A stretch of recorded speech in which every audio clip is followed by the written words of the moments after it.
Mga congressman na mahilig sa kickback, mga kontraktor na substandard ang materyales,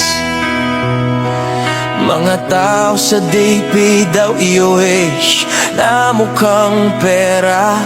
Nasaan ang puso nyo? Saan ang konsensya?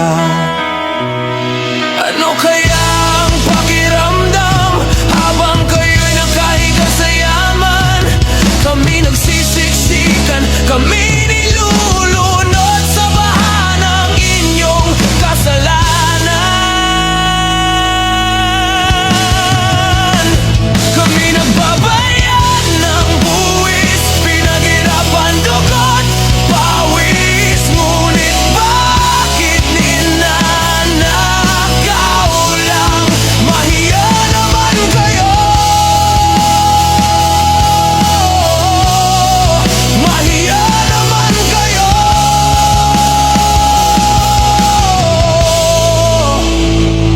Mga congressman na mahilig sa kickback, mga kontraktor na substandard ang materyales, mga tao sa DPWH na mukhang pera. Nasaan ang puso nyo? Saan ang konsensya?